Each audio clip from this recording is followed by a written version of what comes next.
ये कहानी सूत जी शिव पुराण में कुश ऋषियों को सुना रहे हैं। ये कहानी एक निषाद राज और मृग परिवार की है। इस कहानी के जो निषाद राज है, उन्होंने शिव जी से वरदान प्राप्त करके फिर श्री रामचंद्र जी की मित्रता का सौभाग्य प्राप्त किया। चलिए शुरू करते हैं आज की कहानी की।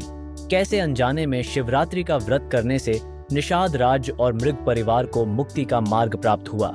सूत जी बोले, हे ऋषिगणों, मैं इस विषय में एक निषाद का सर्व पाप नाशक पुराना इतिहास कहता हूँ। आप सभी लोग सुनिए। पूर्व समय में किसी वन में गुरुद्रुह नामक कोई बलवान, निर्दयी तथा क्रूर कर्म में तत्पर भील अपने कुटुंब के साथ रहता था।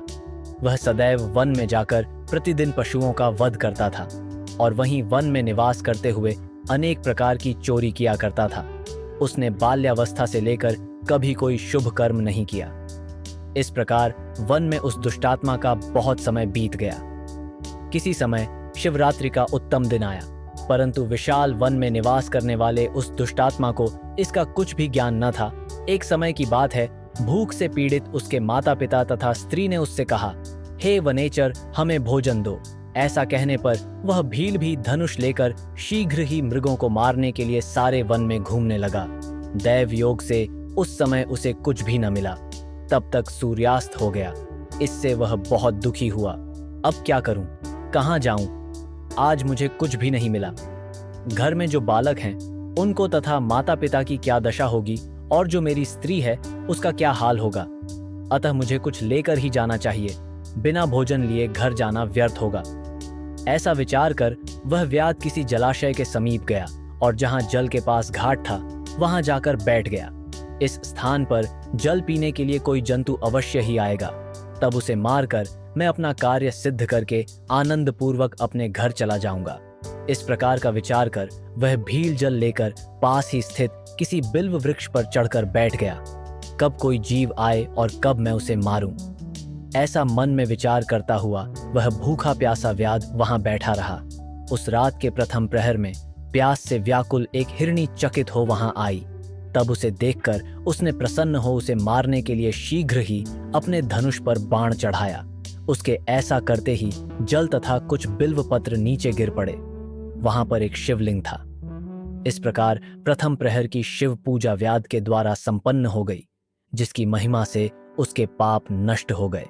उधर व्याध जोर से बोले, मैं इस हिरणी को मारकर घर ले जाऊंगा। व्याध के उन शब्दों को सुनकर भय से व्याकुल हिरणी व्याध को देखकर कहने लगी। मृगी बोली, हे व्याध, तुम क्या करना चाहते हो, मुझे बताओ। तब हिरणी को व्याध ने कहा, आज मेरा सारा परिवार भूखा है। मैं तुम्हें मारकर उनकी भूख को तृप्त करूंगा। तब उसके इस दारुण वचन को सुनकर एवं उस महादुष्ट को देखकर मृगी सोचने लगी, मैं क्या करूं, कहां जाऊं। अच्छा, ऐसा विचार कर व्याध से कहा, अगर मेरा मांस खाकर तुम्हें सुख प्राप्त हो जाए तो इससे ही अधिक पुण्य और क्या हो सकता है। मैं धन्य हो जाऊंगी, किंतु तुमसे एक विनती करती हूं कि मेरे सभी बच्चे इस समय मेरे आश्रम में हैं। उन्हें अपनी बहन अथवा स्वामी को सौंपकर मैं पुनः आ जाऊंगी। हे वनेचर, तुम मेरी बात को झूठ मत जानो। भय अवश्य यहाँ तुम्हारे पास पुनः आ जाऊंगी। सत्य से ही यह पृथ्वी है, सत्य से ही समुद्र तथा सत्य से जल की धारा बहती है। सब कुछ सत्य में ही प्रतिष्ठित है। सूत जी बोले। उसके इस प्रकार कहने पर भी जब उस व्याध ने उसकी बात नहीं मानी, तब विस्मित एवं भयभीत उस हिरणी ने पुनः कहा। मृगी बोली, हे व्याध, मैं जो कहती हूँ उसे सुनो।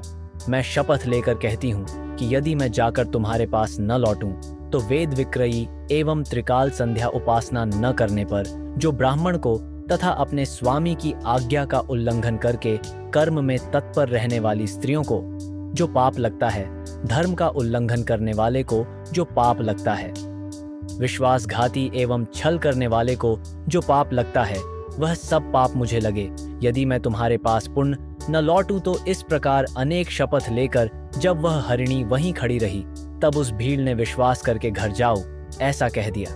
तब हिरणी प्रसन्न होकर जल पी करके अपने स्थान को चली गई।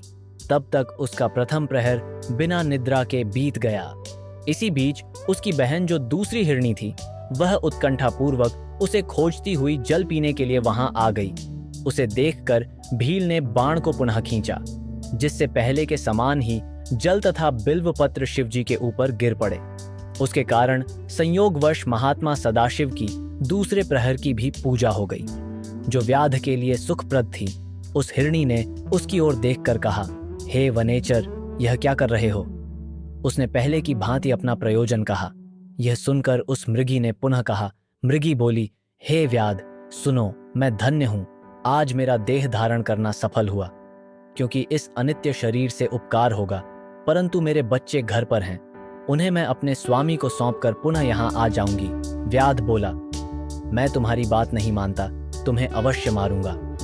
यह सुनकर हिरणी भगवान विष्णु की शपथ लेती हुई कहने लगी। मृगी बोली, हे व्याध, यदि मैं पुनः न आऊं तो अपनी बात से विचलित होने वाले का जिस प्रकार सुकृत नष्ट हो जाता है, अथवा जो मनुष्य अपनी विवाहिता स्त्री को छोड़कर दूसरी स्त्री के पास जाता है, जो वेद धर्म का उल्लंघन कर मनमाने मार्ग से चलता है, इन्हें जो पाप लगता है वह पाप मुझे लगे, यदि मैं न आऊं। सूत जी बोले। उसके ऐसा कहने पर व्याध ने मृगी से कहा, जाओ। तब वह मृगी भी प्रसन्न हो जल पीकर अपने स्थान पर चली गई। तब तक उस व्याध का दूसरा प्रहर भी बिना निद्रा के बीत गया। इसी समय तीसरा प्रहर आने पर मृगी के आने में विलंब जानकर वह चकित हो उसे ढूंढने लगा। तब उस प्रहर में उसे एक मृग जलमार्ग की ओर आता हुआ दिखाई पड़ा। पुष्ट मृग को देखकर वह व्याध प्रसन्न हुआ और धनुष पर बाण चढ़ाकर उसे मारने के लिए उद्यत हो गया। उस समय व्याध के ऐसा करते ही उसके प्रारब्धवश बिल्वपत्र शिवजी के ऊपर गिर पड़े। इस प्रकार उस रात्रि में उस भील के तीसरे प्रहर की भी शिव पूजा हो गई। शिवजी ने उसके ऊपर अपनी कृपालुता प्रकट की। भील को देखकर मृग ने कहा, वनेचर, यह क्या कर रहे हो? तब वह व्याध बोला कि मैं अपने कुटुंब के लिए तुम्हारा शिकार करूंगा। व्याध का यह वचन सुनकर मृग प्रसन्न चित्त हो गया और व्याध से बोला। मृग बोला, मैं धन्य हूं जो इतना पुष्ट हूं जिससे तुम्हारी तृप्ति हो जाएगी। जिसका शरीर उपकार के लिए प्रयुक्त न हो, उसका सब कुछ निष्फल हो जाता है। जो सामर्थ्य युक्त रहता हुआ भी उपकार नहीं करता, उसका सामर्थ्य निष्फल ही है और वह परलोक में जाने पर नरक प्राप्त करता है। किंतु मैं अपने बच्चों को उनकी माता को सौंपकर और उन सभी को धैर्य देकर पुनः आ जाऊंगा। उसके ऐसा कहने पर वह व्याध अपने मन में बहुत ही विस्मित हुआ। थोड़ा शुद्ध मन वाले तथा नष्ट हुए पाप से उस व्याध ने कहा, तुमसे पहले भी 2 हिरनियां यहाँ आ चुकी हैं। वे सभी तुम्हारे ही जैसा कहकर चली गई, किंतु वे अभी तक नहीं लौटी। हे मृग, तुम भी संकट में प्राप्त होकर उसी प्रकार झूठ बोलकर चले जाओगे। आज इस प्रकार मेरा जीवन निर्वाह कैसे होगा? मृग बोला, हे व्याध, मैं झूठ नहीं बोलता, मेरी सत्य प्रतिज्ञा को सुनो। मैथुन करने से, शिवरात्रि को भोजन करने से, झूठ, धरोहर का हरण करने से, इन सभी को जो पाप लगता है वह पाप मुझे लगे। यदि मैं पुनः लौट कर न आऊं तो व्याध ने उससे कहा, जाओ, शीघ्र लौट कर आना। तब वह हिरण जल पीकर चला गया। इसके बाद भलीभांति प्रतिज्ञा किए हुए वे सभी मृग और मृगी अपने आश्रम में जाकर परस्पर मिले और एक दूसरे को सारा समाचार परस्पर सुनाया। इस प्रकार सारा वृत्तांत सुनकर सभी ने वचन में बंधे होने के कारण विचार किया कि हमें वहां निश्चित रूप से जाना चाहिए, और तब अपने बालकों को धीरज देकर वे जाने को तैयार हो गए। उनमें से जो हिरणी सबसे बड़ी थी, उसने अपने स्वामी से कहा, हे मृग, तुम्हारे बिना ये बालक किस प्रकार यहाँ निवास करेंगे? हे प्रभु, मैं व्याध के पास जाने के लिए पहले प्रतिज्ञा कर चुकी हूँ, अतः पहले वहां मुझे जाना चाहिए। आप दोनों यहीं रहें। उसकी यह बात सुनकर छोटी हिरणी ने कहा, मैं तुम्हारी छोटी बहन हूँ, आज मैं जाती हूँ और तुम यहीं पर रहो। यह सुनकर मृग ने कहा, मैं ही वहां जा रहा हूँ, तुम दोनों यहीं रहो। क्योंकि माता के द्वारा ही बालकों की रक्षा होती है, तब स्वामी की बात सुनकर उन्होंने उसे धर्म के अनुकूल नहीं समझा। वे बड़े प्रेम से अपने पति से कहने लगीं कि पति बिना जीना धिक्कार है। इसके बाद उन बालकों को धैर्य देकर तथा उन्हें पड़ोसियों को सौंपकर वे सभी शीघ्र वहां गए जहां व्याधश्रेष्ठ स्थित था। तब वे सभी बच्चे भी यह सोचकर उनके पीछे पीछे चल पड़े कि इनकी जो गति होगी वही गति हमारी भी हो। उन्हें देखकर व्याध अत्यंत हर्षित हो धनुष पर बाण चढ़ाने लगा। इतने पुनः जल और बिल्वपत्र गिर पड़े। उससे चौथे प्रहर की भी उत्तम पूजा संपन्न हो गई। क्षण भर में ही उसका सारा पाप नष्ट हो गया। उस समय दोनों मृगियों एवं मृग ने शीघ्र कहा, हे व्याधश्रेष्ठ, अब तुम हम लोगों पर कृपा और हमारे शरीर को सार्थक करो। उनकी यह बात सुनकर भीड़ आश्चर्यचकित हुआ। शिव जी की पूजा के प्रभाव से उसे दुर्लभ ज्ञान प्राप्त हो गया। वह कुछ विचार में पड़ गया। ज्ञान रहित ये मृग धन्य हैं, ये परम सम्माननीय हैं, जो अपने शरीर से परोपकार करने में तत्पर हैं। मैंने इस मनुष्य जन्म पाकर भी क्या फल प्राप्त किया? मैंने दूसरों के शरीर को पीड़ित करके अपने शरीर का पालन किया। मैंने नित्य अनेक पाप करके अपने कुटुंब का पालन पोषण किया। इस प्रकार के पाप करने के कारण अब आगे मेरी क्या गति होगी? मैं किस गति को प्राप्त होऊंगा? मैंने तो जन्म से ही पाप किया है। मेरे जीवन को धिक्कार है, धिक्कार है। इस प्रकार से ज्ञान को प्राप्त हुआ वह व्याध अपने बाण को उतारते हुए कहने लगा कि हे श्रेष्ठ मृगो, तुम लोग धन्य हो, अब जाओ। तब उसके इस प्रकार कहने पर शंकर जी ने प्रसन्न होकर अपने लोक पूजित उत्तम स्वरूप को उसे दिखाया।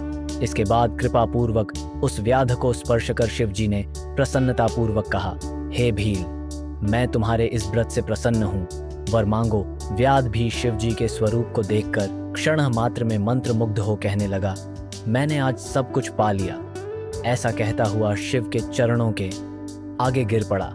शिव जी ने भी प्रसन्न चित्त होकर उसे गुह ऐसा नाम देकर उसकी ओर कृपा दृष्टि से देखकर उसे दिव्य वर दिए। शिव जी बोले, हे व्याध, सुनो, इस समय तुम श्रृंगवेरपुर में अपनी श्रेष्ठ राजधानी बनाकर यथेष्ट दिव्य सुखों का उपभोग करो।